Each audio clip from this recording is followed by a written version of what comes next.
Politicamente Incorreto e Ambientalmente Também é o podcast do Modifica sobre política e meio ambiente. Eu, Marina Colerato, editora do site Modifica, recebo convidados para aprofundar o debate sobre os principais assuntos do mês. Se inscreva no seu player preferido e não perca os próximos episódios.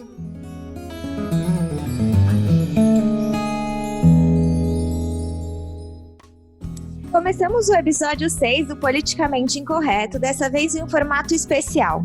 Sem convidados, eu sigo na companhia da nossa editora assistente, a Juliana Aguilera. Oi, gente. E nossa proposta é entrar em clima de retrospectiva e fazer uns top 10 assuntos de meio ambiente para fechar o ano com chave de ouro. Não foi um ano fácil e, na verdade, em 2009 aconteceram tantas coisas que foi difícil escolher apenas 10 assuntos. Acho que nunca antes na história do nosso país a gente viu tanta barbárie, tamanho desmonte das instituições ambientais, demissões recorde no Ministério do Meio Ambiente, e a gente acredita que não somos as únicas que sentimos que 2019 demorou 4 anos para passar ao invés de 1, quando na verdade ainda faltam 3.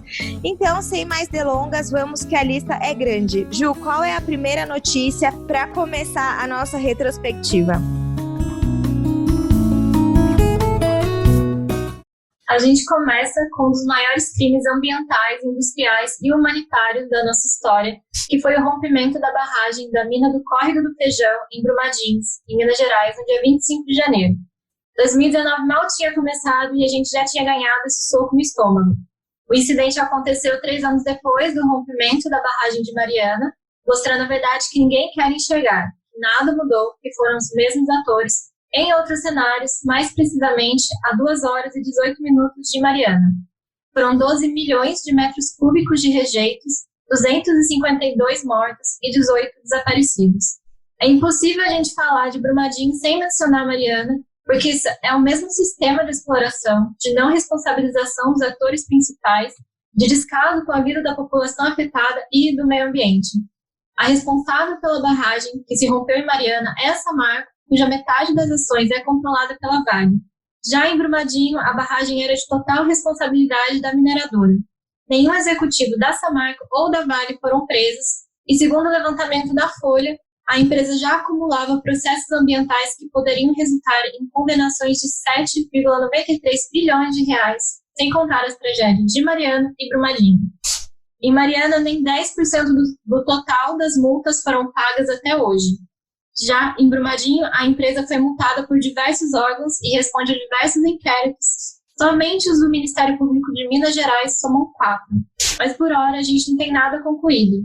Segundo a Folha, a Vale afirma ter indenizado cerca de 92 mil moradores com valores emergenciais, além de ter fechado 49 acordos por danos materiais e morais e 192 acordos preliminares trabalhistas com representantes de empregados mortos e desaparecidos. Mas a mineradora não quis revelar o montante total utilizado nessas ações. Tem muito para se comentar sobre essa situação de Brumadinho, mas para a gente fechar e continuar o nosso top 10, vale lembrar que em novembro a Defesa Civil apurou que 25 barragens de Minas Gerais estão em estado de alerta, sendo 4 classificadas com risco de rompimento. Destas 25 barragens, 18 pertencem à Vale. Dia 22 de dezembro, ou seja, 2 dias antes da gente gravar esse podcast, a Folha de São Paulo publicou uma matéria dizendo que a Vale vai distribuir mais lucros entre acionistas do que indenizações para vítimas de Brumadinho.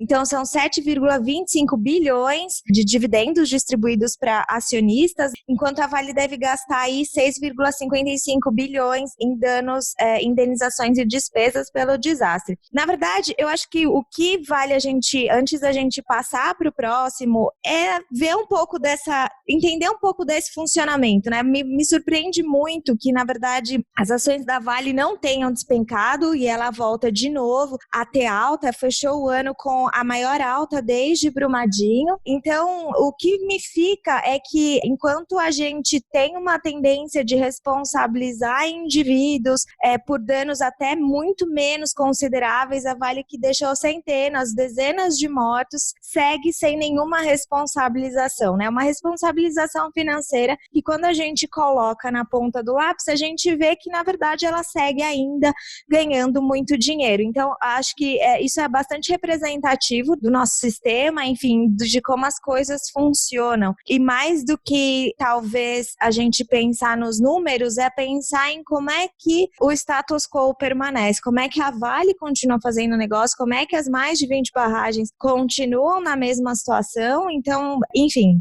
é um modus operandi aí que se mantém de uma forma muito, muito consolidada. Acho que isso talvez seja o mais preocupante. Mas partimos para a próxima. Outro assunto que não podemos deixar de fora e que foi explorado pela mídia ao longo do ano todo foi o desmonte dos principais órgãos ligados ao Ministério do Meio Ambiente, né? A gente viu tantos cortes, tantas declarações absurdas, tanto militar subindo nas cúpulas dirigentes sem a menor capacidade técnica, sem nenhum conhecimento, que isso ganhou pelo lado que a gente não gostaria, né? O meio ambiente entrou em pauta de uma forma que a gente não gostaria, mas ganhou as manchetes no ano todo. Já começou logo em fevereiro, com 21 dos 27 superintendentes regionais do IBAMA sendo exonerados. Foi um marco e um aviso, uma sinalização de Salles e do próprio governo Bolsonaro sobre o que a gente viria futuramente. O órgão também sofreu com a baixa do orçamento. Agora, com 279 milhões, ele não consegue cobrir nem as despesas fixas, que somam 285 milhões. Com essa diminuição, o IBAMA já sentiu uma queda de número de multas, foram 34% a menos se comparado no período passado, de desmatamento ilegal. Então, enfim, as multas que eram aplicadas, e de fato, se a gente pesquisar, sabe que a taxa de pagamento era baixa, mas as multas inibiam, a fiscalização inibia, né, o desmatamento, as práticas ilegais ali na Amazônia, e com essa baixa, com esse déficit do IBAMA, o que a gente viu, é o que a gente vai falar mais pra frente, que foi um desmatamento recorde, as queimadas na Amazônia, enfim. Outros órgãos também sofreram com o desmonte ambiental, e aqui a gente vai listar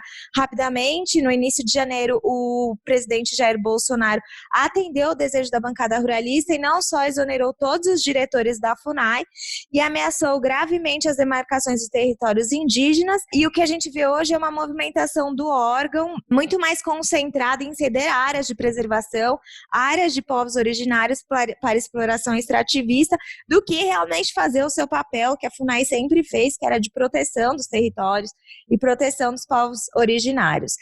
O Instituto Chico Mendes também viu sua diretoria e chefias regionais serem tomadas por militares com pouco ou nenhuma experiência na área ambiental. O INPE, a gente viu o que aconteceu com o INPE, né, que o Ricardo Galvão, em julho, um ambientalista reconhecido mundialmente com 49 anos de trabalho no órgão e que há poucos dias foi reconhecido como um dos 10 cientistas de 2009 pela revista Nature, foi exonerado, e foi assim uma polêmica pública entre ele e o presidente, né? A gente comenta minuciosamente porque estes e outros cortes aconteceram e o que eles significam na nossa atual democracia enfraquecida, na matéria especial, porque o Bolsonaro é obcecado pelo meio ambiente. A gente entrevistou umas 15 pessoas de áreas diversas, para falar sobre o assunto e colocar diversas perspectivas para não justificar, mas de certa forma tentar explicar o que se passa na cabeça do Bolsonaro,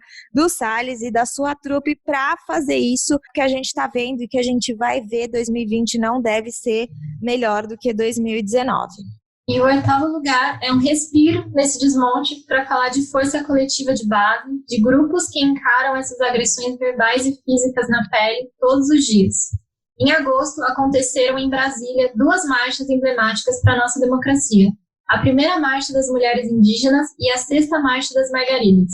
O interessante é ver que a marcha das mulheres indígenas aconteceu por 5 dias na capital, e o último dia também foi o primeiro da marcha das margaridas, que reivindicam a melhoria da vida da mulher do campo, da floresta e das águas.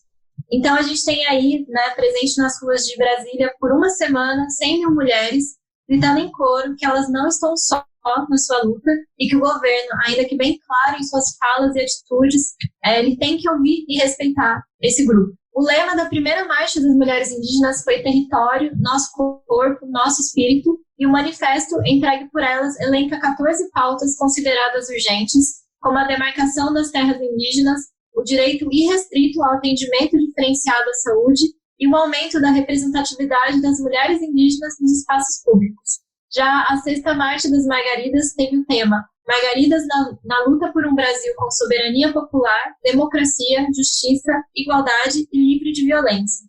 Desta vez, as Margaridas não trouxeram um documento de reivindicação para o governo, mas apresentaram uma plataforma política com 10 eixos temáticos que foram compartilhados com a sociedade.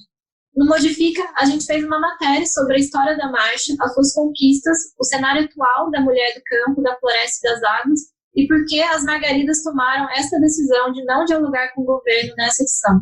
Eu acho que foi a primeira vez que elas decidiram não dialogar desde que existe a Marcha das Margaridas e desde que elas entregam esse documento, então é bastante emblemático. Sim. E lá elas contaram, na matéria da Ju, elas contaram por que elas tomaram essa decisão. É claro que já tá meio óbvio, né? Porque de não fazer isso.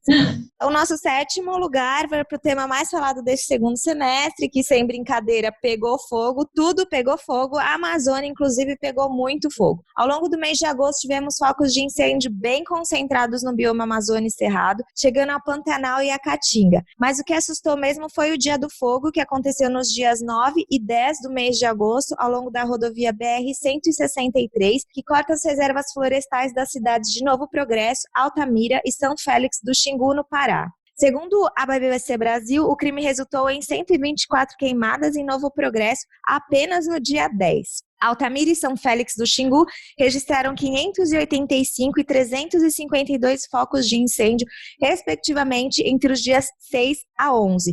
Isso soma mais de 1.000 focos de queimadas em menos de uma semana. Ao longo do mês, o crime tomou proporções tão grandes que foi impossível a imprensa internacional não falar sobre. E aí, desdobramentos para muitos casos que você já deve ter ouvido nos episódios 4 e 5 do Politicamente Incorreto, como, por exemplo, a suspensão do Fundo Amazônia, que de certa forma tem a ver com a COP25 e a tentativa do governo de arrecadar fundos e voltar de mãos vazias. Mas se você ainda não escutou os Politicamente 4 e 5, depois de ouvir esse, vai lá, porque a gente aprofundou não só tudo o que aconteceu nos meses de agosto e setembro, mas os motivos que levaram a essa crise ambiental, que segue sem condenação dos seus respectivos autores, mas segura aí que a gente vai falar um pouco sobre como estes episódios foram utilizados para tentar culpabilizar ONGs, algo que o governo Bolsonaro tem tentado fazer desde o começo. Mas antes, vamos para setembro. Em setembro, os biomas ainda estavam queimando, mas como se não bastasse a lama e o fogo, veio o petróleo.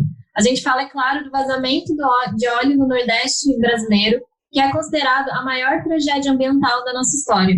Nós também falamos sobre o caso no último episódio do podcast, com a presença de Alexander Turra, biólogo, professor titular do Instituto Oceanográfico da Universidade de São Paulo e responsável pela Cátedra Unesco para a Sustentabilidade dos Oceanos. O Alexander nos explica o perigo do contato do petróleo não só com o meio marinho, mas também com a população. E assim como o fogo, o óleo foi manchete e comoveu muitas pessoas por chegar a cartões postais muito conhecidos, como Porto de Galinhas, Maragogi e João Pessoa. Tivemos, mais uma vez, uma resposta lenta e pouco compromissada do governo brasileiro e um enigma absurdo que, após 4 meses, ainda não tem resultado, que é de onde veio esse petróleo. Em novembro, a Polícia Federal apontou como suspeito do vazamento um navio grego que passava a 700 quilômetros da costa paraibana entre os dias 28 e 29 de julho, no qual foi detectada a primeira mancha. Porém, no último dia 11, o INPE divulgou um estudo na CPI do derramamento do óleo na Câmara dos Deputados, apontando outro cenário no qual o óleo teria vindo do Mar da África. O pesquisador titular, Ronald de Souza, afirmou que o petróleo teria vindo pelas correntezas marinhas por baixo da superfície, no que eles chamam de subsuperfície. Mas ele não chegou a detalhar se a origem seria um acidente com embarcação ou um vazamento. Enquanto o caso segue o mistério, o óleo continua a tomar a costa brasileira e os cálculos é que ele chegue até o Rio de Janeiro. Até agora foram contabilizados 5.000 toneladas de óleo coletados, 942 locais atingidos em 129 municípios. É uma coisa que também vale a gente destacar sobre esse assunto é a demora do governo em se reunir para conter danos, né? Porque enquanto a gente tenta achar de onde veio esse vazamento, os danos acontecem, já não tem muito como você voltar atrás. Então, uma ação rápida, o Turra falou um pouco isso no episódio anterior, mas uma ação rápida era muito imprescindível e a gente não viu. Demorou meses para o governo se reunir pela primeira vez para entender o que poderia ser feito. Então, a gente teve um descaso total com um problema que é muito sério, que afeta economicamente toda a região do Nordeste, enfim. Problema, a gente está vendo queda na venda dos peixes, porque a população está com medo de comprar peixe contaminado. A gente está vendo uma queda no fluxo de turismo, pessoas que iam e não vão mais passar o final do ano as férias nas praias nordestinas, principalmente. Então, para um governo que se diz tão preocupado com a questão econômica, foi uma demora bastante considerável para se reunir com especialistas, para conter os danos e para conter não danos única e exclusivamente ambientais, mas danos que são, no fim, no limite, também econômicos. Voltando, então, para a história da Amazônia, das ONGs, enfim, até porque quem vai esquecer que Ricardo Salles disse que o óleo derramado no Nordeste era de um navio do Greenpeace, foi uma das coisas mais loucas desse ano, entre tantas coisas loucas que a gente ouviu, mas enfim, o navio do Greenpeace não estava na costa brasileira, o navio do Greenpeace não tinha capacidade para carregar tanto óleo, mas esta foi uma retórica bastante incisiva do governo. Isso leva a gente para o quinto lugar, que fica para o comportamento agressivo da equipe presidencial com as ONGs ambientais que aconteceu ao longo de todo o ano. A gente consegue destacar alguns casos bem explícitos, né, como a culpabilização de ONGs pelo Dia do Fogo, feita pelo presidente Jair Bolsonaro. No final de agosto, Bolsonaro disparou diversos absurdos, entre eles de que as queimadas seriam uma retaliação de ONGs pela perda do Fundo Amazônia e de que as instituições faziam parte de um plano internacional que ameaçava a soberania do Estado brasileiro. Segundo apurado pelo site Aos Fatos, estas falas não são novas. A marginalização de ONGs ambientais acompanha o político desde sua época de deputado federal. Mais recentemente, o caso da prisão de 4 voluntários da Brigada de Incêndio de Alter do Chão, no distrito de Santarém, no Pará, também movimentou comentários do presidente de Ricardo Salles nas redes sociais. Salles compartilhou uma postagem sobre a prisão com os dizeres, abre aspas, picaretas ligados às ONG. Outra ONG que foi alvo da operação um dia após o episódio foi o projeto Saúde e Alegria, que teve documentos institucionais apreendidos pela polícia. A ONG atua desde 1987 na Amazônia, nas áreas de organização social, saúde, saneamento básico, direitos humanos e meio ambiente. A gente já conhece a imaturidade do governo, mas vale ressaltar, antes de pular para o próximo tema, a ironia de vermos Salles cobrando Greenpeace por não estar agindo nas praias do Nordeste. Ele que disseminou fake news e disse que o Greenpeace era um possível suspeito do vazamento do óleo no Nordeste, não se reuniu com especialistas e cobrou ações que são de clara responsabilidade dele, do Ministério do Meio Ambiente e da alta cúpula do governo, né? A gente vê um jogo também de empurra, que é uma estratégia de diversionismo para não resolver o problema, para não tomar responsabilidade para si, para criar um burburinho, algo que Bolsonaro e todo o governo tem feito desde antes da eleição, né? Fazer comentários absurdos, usar de fake news para realmente tirar o foco do que importa, que é tomar uma ação, de que é conter os danos do óleo, que é conter o fogo. Enfim, a gente tem visto isso muito e provavelmente a gente vai ver isso com cada tragédia ambiental, ou com cada dado, ou com cada informação que a gente for receber nos próximos 3 anos. É uma estratégia bastante utilizada e que também acho que vale a gente ficar atento para não cair e não focar no diversionismo, mas ficar de olho na atuação real, no que precisa ser feito. Para casar com a vergonha alheia do comportamento dos nossos políticos nas redes sociais, a gente chega no 4º lugar com as falas e ações tomadas por Ricardo Salles e Jair Bolsonaro, que atacaram diretamente parceiros seculares, internacionais e até mesmo queridinhos de Hollywood, como o recente episódio da acusação do Leonardo DiCaprio nos incêndios da Amazônia. A gente achou que o fundo do poço não podia ser mais fundo, depois o presidente dizer com todas as letras que não precisava das doações de 130 milhões de reais para o Fundo Amazônia, que são providas principalmente pela Noruega, mas ele conseguiu mostrar que sim, a gente pode ir mais fundo. O Brasil foi piada internacional, alvo de muitas críticas e ironia pelos mais diversos líderes, devido à sua incapacidade de cumprir com os acordos de contenção do desmatamento e preservação dos biomas brasileiros. A gente vai listar aqui alguns exemplos. Se você é do tipo de pessoa que não tem emocional para casos extremos de vergonha alheia, a gente aconselha que você pule alguns minutos. Em agosto, Bolsonaro, que já estava trocando farpas com o presidente francês Emmanuel Macron, curtiu e comentou em uma postagem no Facebook de um internauta que comparava e ironizava as esposas dos respectivos presidentes.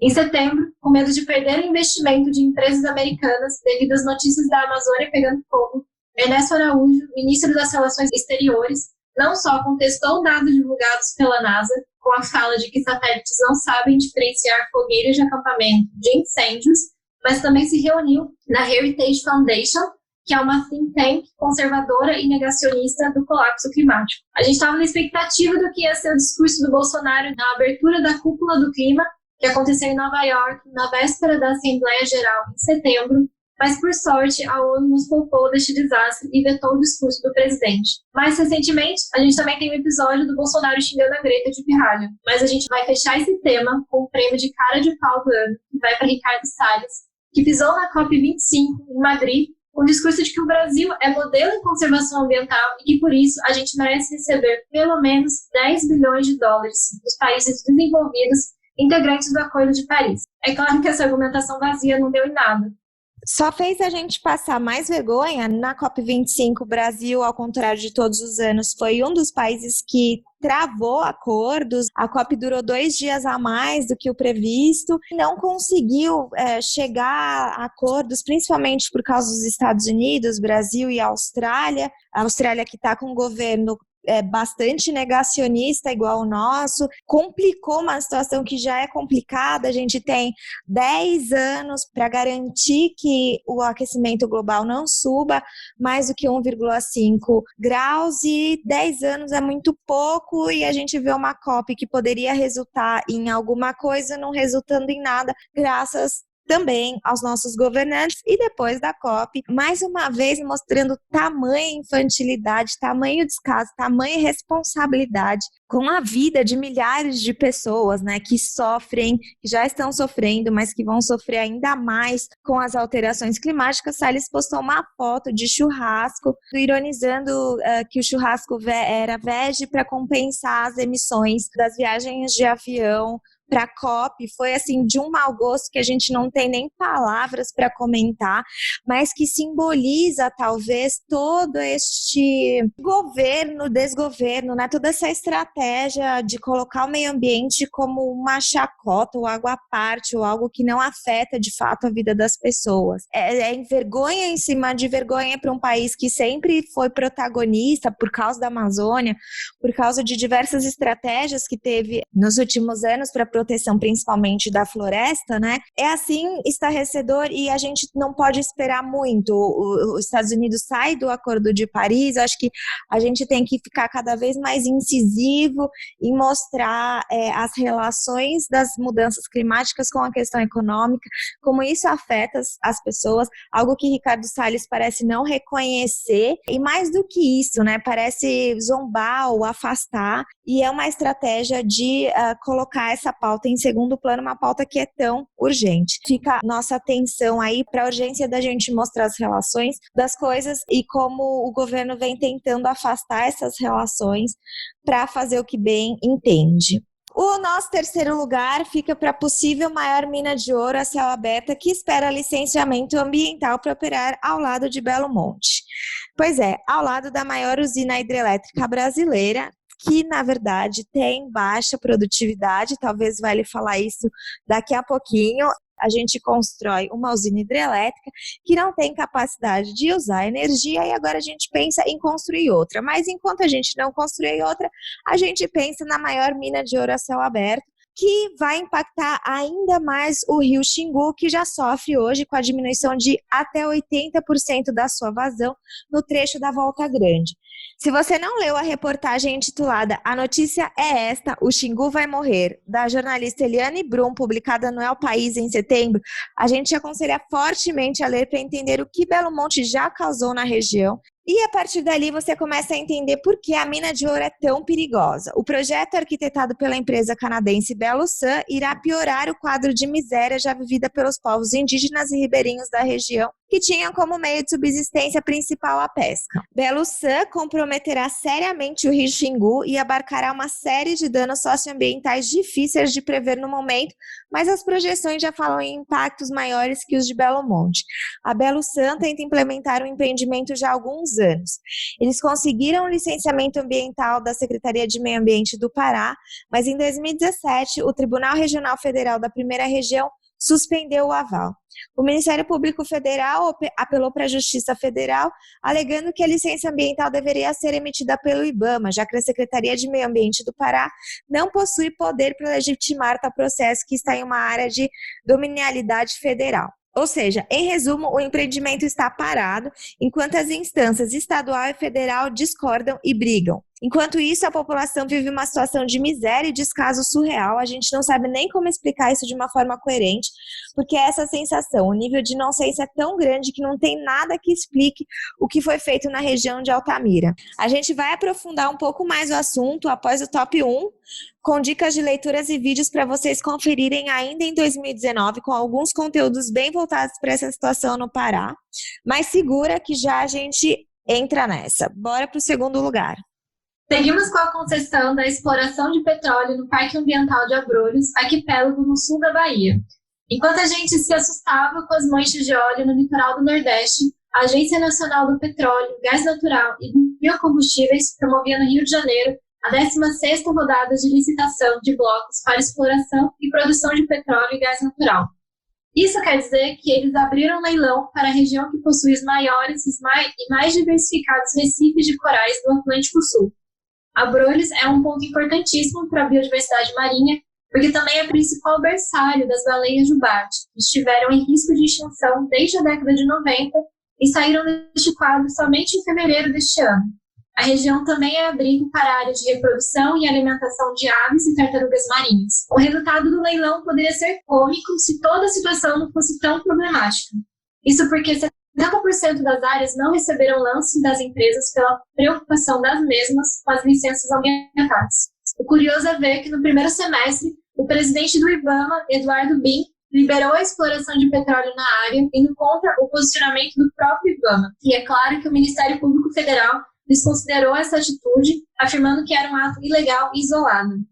O IBAMA fez um parecer sobre a situação, reforçando o perigo que o cenário de vazamento de óleo acarretaria para a biodiversidade do arquipélago, manguezais e pesqueiros de regiões próximas, que chegam até o estado do Espírito Santo.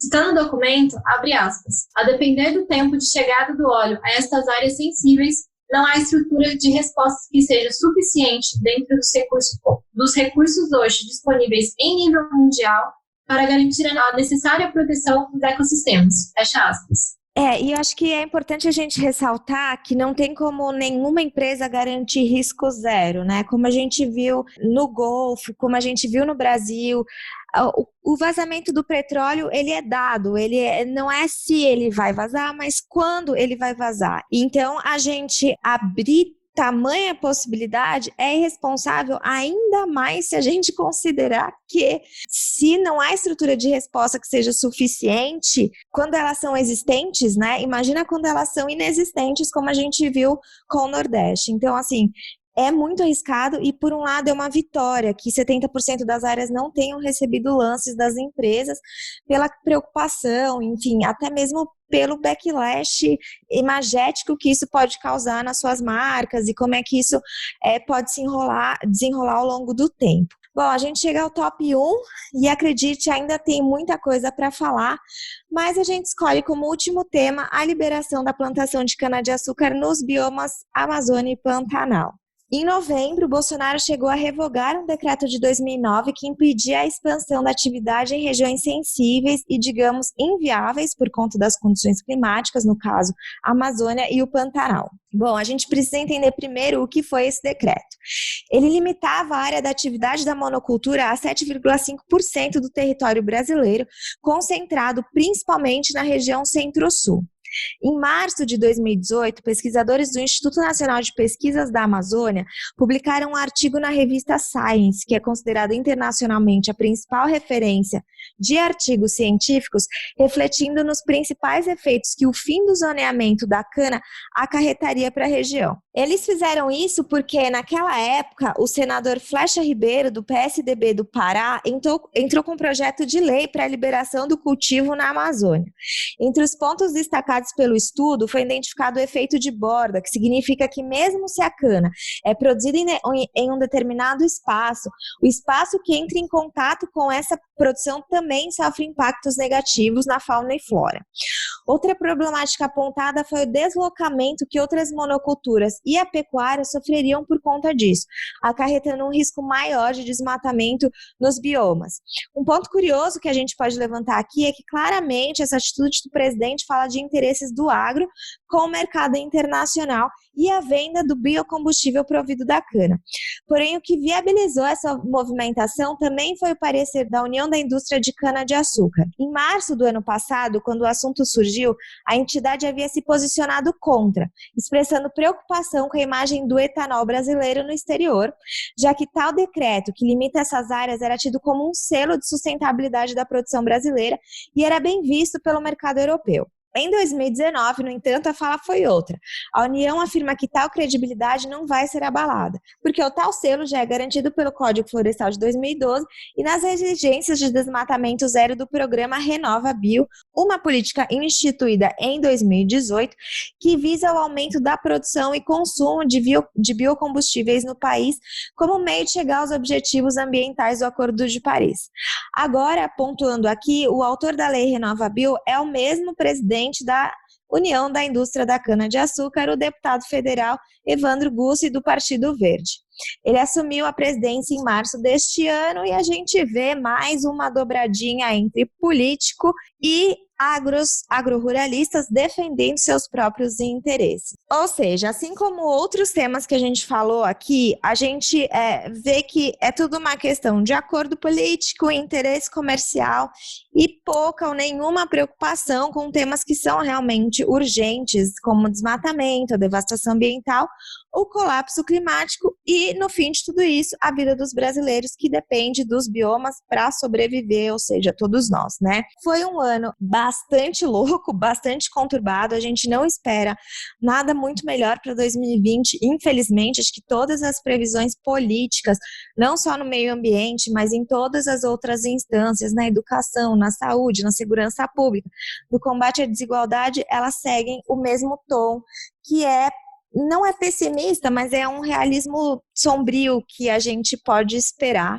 Todos os conteúdos que a gente falou aqui, falou rapidamente, de forma bastante sucinta, só para fazer uma recapitulação, estarão no corpo da matéria no site Modifica, então é só clicar no link para acessar todas as matérias aqui mencionadas.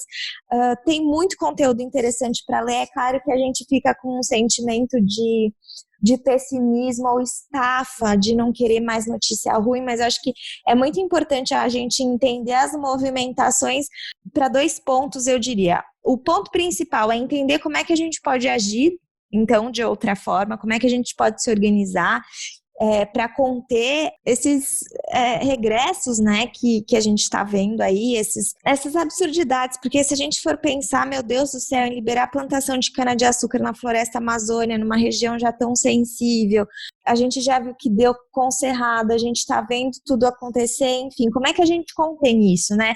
Então, se informar é importante.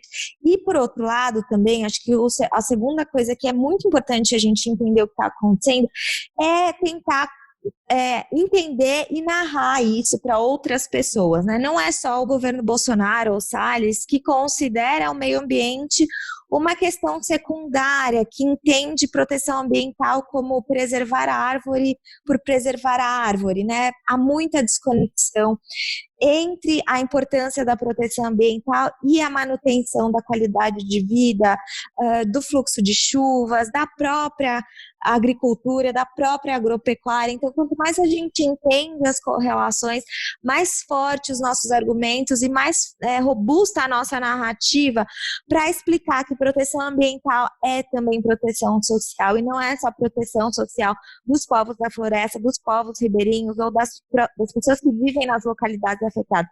É proteção social de todas as pessoas que vivem hoje no país, é evitar deslocamentos do campo para a cidade em massa, numa cidade que já é caótica, que já é mal urbanizada, que já acumula pessoas em favelas, pessoas pobres, pessoas negras, que no fim vão ser alvos da polícia. Então isso está muito interligado, fica atento, a gente vai falar muito sobre isso em 2020 no Modifica, a gente quer mostrar cada vez mais a relação entre a proteção ambiental e a justiça social, por isso que a gente vai falar em questões socioambientais, é um tema integrado, é um tema só. Então, segura a onda, vamos ler sobre isso, vamos dar robustez para essa nossa narrativa, que a gente precisa de fato construir uma contranarrativa, e o que a gente tem visto é que a gente precisa não só construir uma contranarrativa pros políticos antiambientais, mas até por alguns líderes sociais, alguns líderes que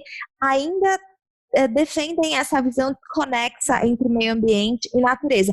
Lembrando que Ricardo Salles, na COP25, falou que a gente não pode se preocupar com o meio ambiente enquanto houver desigualdade, mas ele considerou completamente o fato de que as questões ambientais aprofundam as desigualdades e quem está na base é quem sofre mais com as questões ambientais, com a devastação ambiental e com o colapso climático. Então, a gente precisa ter essa noção sistêmica e entender como é que essas coisas funcionam e quais são esses impactos para a nossa vida, para a nossa economia, para o nosso dia a dia, né? Então, fica ligado que a gente vai falar mais sobre isso. E até lá, Ju, anuncia pra gente os top 10 conteúdos que você tem que saber antes do fim de 2019.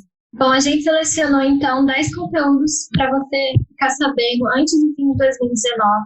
A começar pelo Córtex, Vivendo o Fim no Centro do Mundo, um passeio com Eliane Brum em Altamira, no qual a Eliane faz um passeio na região de Altamira junto com o Bruno Tortuga, e eles vão conversando sobre o que acontece naquele cenário, né? E é muito bacana que você visualmente vê, né, o caminho que eles estão percorrendo, dá essa dimensão incrível do que foi feito naquela região. E dá também uma visão bastante clara e estética, né, imagética do que é você transformar povos da floresta, comunidades ribeirinhas em pobres urbanos.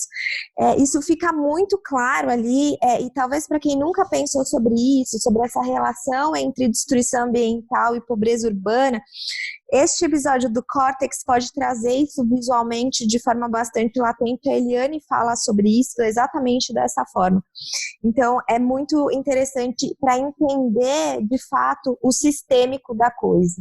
E daí a gente tem também uma outra dica, que é a matéria do Intercept Brasil, como a indústria do plástico luta para continuar poluindo o mundo. É uma matéria bem longa, mas muito importante, porque eles fazem uma ligação sobre a indústria do plástico e o petróleo. Pois é, essa matéria do Intercept, ela é uma matéria internacional, traduzida pelo Intercept Brasil, mas é uma pauta muito boa para deslocar a responsabilidade da poluição por plástico do consumo e colocá-la onde ela deve estar, né? Que é na mão da indústria e da política, ou como política e indústria se articulam para garantir que as coisas continuem sendo feitas como são feitas. Por outro lado, também mostra a cabeça de quem está por trás dessa indústria e como o vídeo da tartaruga marinha ou do albatroz cheio de plástico gera um sentimento de estorvo mais do que um sentimento de pesar. É bastante curioso isso, apesar de ser também bastante deprimente, mas faz também a gente olhar para a crise do Nordeste, a questão do petróleo, porque 8% de todo o petróleo utilizado no mundo é utilizado para produzir plástico. Então a gente tem que pensar aí nessas relações e nessas correlações. E também tem que pensar, e essa matéria do Intercept serve muito para isso, em como a gente pode agir e de quem é a responsabilidade. A nossa terceira dica é uma matéria da A Pública, que vem com o título Eu Sei Que Eu Vou Morrer, Só Não Quero Que Matem Meu Filho, Desliderança no Pará. E é uma matéria bem bacana, porque traz muito dessa questão da violência sofrida pelas lideranças, né, na região Nordeste, que aumentou exponencialmente esse ano. A gente teve a morte da liderança Guajajara, que não entrou no nosso top 10, mas com certeza é uma questão para se considerar. Se a gente ouvir, fica uma dica extra que ouvir a última edição do Foro de Teresina, da revista Piauí, o último episódio do ano, que eles falam o que foi vetado pelo governo Bolsonaro, pelo Ricardo Salles ali, para entrar no texto, não entrar no texto, era para ter havido uma homenagem ao Guajajara, não houve. Então, assim, a gente tem uma tensão muito grande entre os povos da floresta que estão ali no fronte do ativismo ambiental, que estão realmente perdendo suas vidas neste lugar que virou um campo de batalha, de fato. E não dá para não comentar. A gente sabe que o Brasil é um dos países que mais mata ambientalistas, mas a Pastoral da Terra e alguns outros levantamentos já mencionaram que isso deve piorar. E daí, novamente, a gente vê a tensão entre, na verdade, mais um ponto de correlação entre ambiental e social ali bastante óbvio, né? As pessoas estão morrendo, não para proteger o ambiente por purismo, mas porque é meio de vida, o lugar onde eles estabeleceram as suas relações humanas e não faz o menor sentido sair dali. E aí há toda uma batalha, toda uma luta bastante grande e que deve se intensificar. Então, fica esta matéria como uma ponta do iceberg aí, mas talvez tenha muita coisa que vocês vão puxar para ler a partir dela. E a nossa quarta sugestão é uma série de pautas da Repórter Brasil sobre o que acontece no norte do país. A Repórter Brasil foi uma das empresas esse ano que mandou diversos grupos, né, para acompanhar o que acontecia de perto, desde o Dia do Fogo, e eles ficaram um tempo por lá, então eles fizeram diversas matérias sobre o que estava acontecendo. Então você tem a visão de uma pessoa que não escutou de outra, mas ela, né, explica toda a problemática que aconteceu e ainda acontece no norte do país. Então a gente selecionou essa daqui: com policial envolvido, roubo de terra em área incendiada em Alter tem lotes de até R$100 mil. A gente já falou disso durante o podcast, mas é mais um exemplo da relação política, pública e privada na região do norte do país, que é bastante tradicional, complexa, que vale a pena entender como é que as coisas acontecem por ali, e claro, com a mão e com a ajudinha de alguns representantes do Estado. E daí também tem a outra matéria do Em País Brasil, que é as 1000 batalhas pela terra que incendeiam a Amazônia. E seguindo também do país, tem a matéria que a gente já comentou aqui no podcast da Helene Brum, que é a notícia esta: o Xingu vai morrer. Como a gente já disse, é muito importante para entender o que está se passando naquela região e como aquela área em específica do Xingu, que a gente já deu dado, que tem baixa de 80% da água em certos períodos do ano, como aquilo está não só destruindo, né, com o meio ambiente, mas também com a vida dos moradores ribeirinhos da região. E tem uma coisa muito interessante nesse texto da Eliane, que é talvez uma ferida que ninguém gosta de tocar, que é a relação do Partido dos Trabalhadores, principalmente do governo Dilma, na Belo Monte, né? Eu acho que é importante a gente fazer aqui o nosso parênteses de que sim, a gente está vendo historicamente e hoje a gente vê que é a extrema-direita, que é negacionista, que, enfim, tem toda uma questão com o meio ambiente que a gente pode chamar até de bizarra, mas, assim, não dá para esquecer que Belo Monte foi um projeto do PT e que é um projeto do qual eles, tanto Lula quanto Dilma, falam ainda com orgulho. Não dá para desvincular que a esquerda brasileira tem carregado, não só a brasileira, mas a esquerda latino-americana, tem carregado consigo projetos neo-extrativistas, e Belo Monte talvez seja um emblema muito forte disso. Então, quando a gente, claro que a gente faz todas as críticas ao governo Bolsonaro e aos governos anteriores. No podcast que a gente já mencionou, que a gente teve o Alceu Castilho, do De Olho nos Ruralistas, a gente falou um pouco disso, mas a Eliane traz muito bem essa ferida que, na verdade, parte da esquerda não quer pôr a mão, mas que a gente precisa olhar e reconhecer que foi um movimento extrativista, como é que a gente tenta desenvolvimento sem pensar em destruição ambiental. Foi um projeto tocado a cabo pelo PT, Dilma levou isso muito para frente. Recentemente, se eu não me engano, foi a Folha que publicou uma notícia dizendo que com baixa produtividade, a ideia agora é construir uma termoelétrica ao lado de Belo Monte, ou seja, é quase sem palavras o que a gente vê com Belo Monte, e é assim, faltam, como a gente brinca, faltam palavrões para xingar essa construção que hoje visa outra construção para garantir o que essa não conseguiu, né? Belo Monte só conseguiu destruir a vida das pessoas. A Eliane fala isso muito bem, e por isso é um texto muito recomendado, não só por nós, mas por muita gente. Então, fica aí esse parênteses, claro, que a gente não pode esquecer e nem passar pano para o nosso passado. Sim. Bom, a nossa 7ª dica é uma matéria do Aos Fatos. Em 345 dias como presidente, Bolsonaro deu 538 declarações falsas ou distorcidas. E aí foi uma matéria de checar, né, toda a fala que o presidente disse ao longo do ano. Eles fizeram com infográficos interativos, é bem interessante para você entender quais foram as principais falas. Chega até a ser um pouco caricato você entender o que mais foi dito pelo presidente. E puxa um pouco com a matéria que o The Guardian, no jornal britânico, fez sobre as fake news no período eleitoral brasileiro e que levou, salvo engano, 40% das notícias de fake news sendo veiculadas e favorecendo o Bolsonaro no período eleitoral. Então, a gente teve, na verdade, o que a gente vê com as declarações dele é uma sequência, né, do que ele veio fazendo no período eleitoral e que é claro que deve continuar e vai continuar, enfim. Então, vale para a gente ficar atento a isso e vale também para a gente pegar os pontos dos quais Bolsonaro adora falar sobre.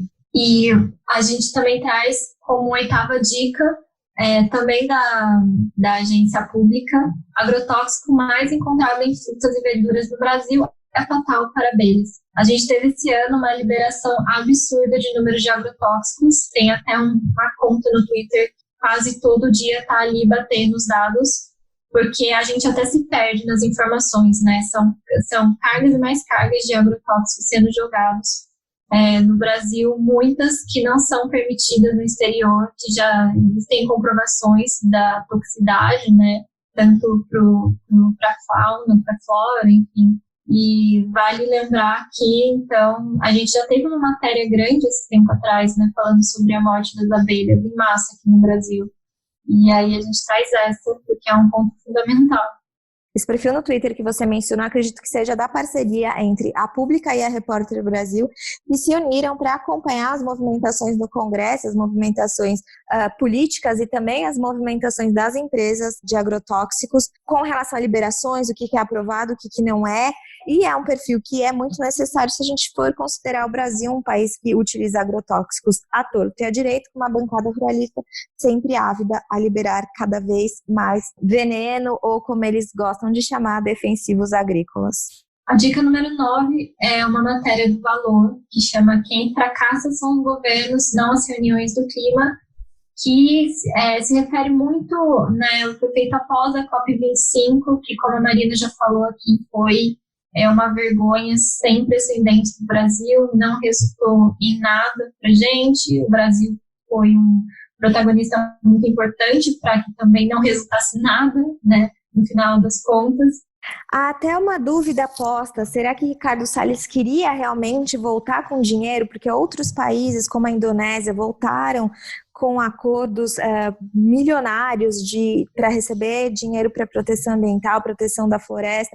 Então fica a dúvida aí se havia de fato intenção de Salles realmente angariar fundos, porque outros governos conseguiram e ele não, né? Ele fez de tudo exatamente para não conseguir. E o que a Daniela Chiaretti fala nessa matéria, ela que está há 12 anos cobrindo COPs, é a importância da gente não desvalorizar a COP num reforço de narrativa bolsonarista, mesmo que sem querer, porque, enfim, a COP, apesar de diversas críticas que a gente pode tecer, diversas estratégias falhas, eu acho que ela tem o seu papel e tenta cumprir este papel da melhor forma possível neste modelo econômico de sociedade que a gente vive. Então, é uma matéria que vale a pena a gente entender o que está acontecendo, né? A culpa não é da COP, a culpa é dos governos, a gente fala culpa mesmo e não responsabilidade, porque ano após ano há um adiamento em nome de um tipo de progresso, em nome de um tipo de desenvolvimento econômico, que no limite é a manutenção de poder de poucos em detrimento de muitos, né? Então, como é que a gente tem que tomar cuidado para não reforçar as narrativas de fracasso de COP, no sentido de que a COP nunca funciona para nada? Então, ela traz essa reflexão que é importante e que talvez a gente precise ficar atento para não repetir alguns jargões aí que, no final das contas, favorecem mais ao Bolsonaro do que ao meio ambiente, à questão das mudanças climáticas e à sociedade como um todo. A nossa 10ª dica é para a matéria da revista Piauí, O Meio Ambiente como Estorvo, do Menado Esteves, que é uma matéria fundamental para entender as diversas situações que acontecem no meio da floresta amazônica, né, para você entender de onde vêm as problemáticas. Eu acho que a gente deu uma aprofundada sobre essa questão no Politicamente Incorreto, no episódio 4, né, que para entender de onde vêm as queimadas, de onde vem essa extração, de como o governo Bolsonaro e as falas, né, não só dele, mas de outros envolvidos no INPE ou no IBAMA, ou mesmo do Ricardo Salles, como essas atitudes elas têm repercutido nas pessoas que estão na floresta e ameaçando ainda mais a vida dos povos originários, dos ribeirinhos. Então, é uma matéria bem completa para você, eu acho que dá uma dimensão bem bacana do que a gente está lidando agora, né?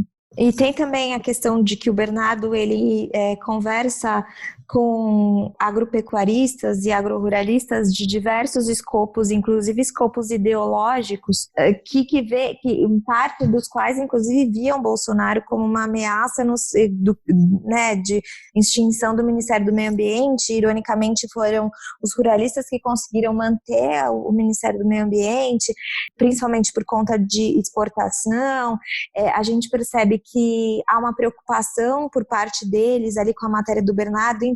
Então traz uma visão bastante ampla e bastante 360 graus da situação ali da Amazônia, principalmente, né? É claro que, como a gente já falou em outros momentos aqui no Politicamente Incorreto, a gente está falando muito da Amazônia, mas assim, novamente o Cerrado, que já está no seu limite de devastação, está aumentando. Então, assim, o desmatamento no Cerrado está crescendo, a gente está olhando para a Amazônia, mas é válido lembrar que a contenção do desmatamento da Amazônia aconteceu às custas do desmatamento no Cerrado, e agora a gente vê tanto a Amazônia quanto o Cerrado tendo desmatamento intensificado. Então é algo que a gente não pode perder de vista. Sempre que a gente fala de desmatamento da Amazônia, e não tem como a gente não olhar para o Cerrado. Aqui no Politicamente é uma coisa que a gente reforça muito. Então essa matéria do Bernardo traz esse olhar, mas também talvez vale colocar um extra aí as matérias que estão falando sobre o Cerrado, para a gente ficar de olho neste aumento que foi divulgado agora no final do ano. É um aumento preocupante, é um aumento que, enfim, marca mais um ponto de atenção para a gente, enquanto sociedade, ficar de olho. Mas chegamos ao fim do Politicamente Incorreto e Ambientalmente também, nosso 6º episódio. Conversamos com várias pessoas durante esse ano, seguimos em 2020 com esse clima.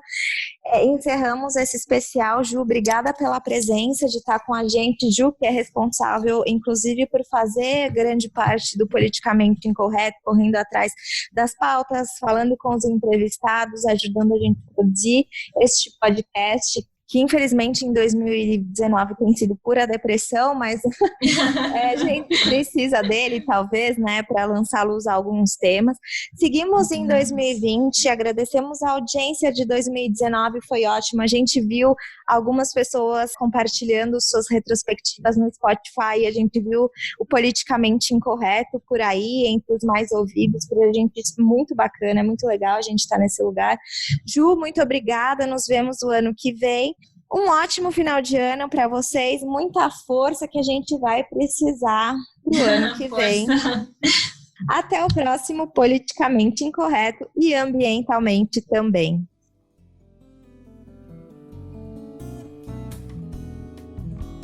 O podcast Politicamente Incorreto e Ambientalmente também é uma produção do Modifica, gravado em São Paulo. Se você gosta de ouvir este e nossos outros podcasts, não esqueça de assinar o Clube Modifica. Colaborar financeiramente com o jornalismo independente é a melhor forma de manter nosso conteúdo livre de paywall e com cada vez mais qualidade. Lembrando que quando você colabora com o clube, você remunera uma série de profissionais que fazem o Modifica acontecer.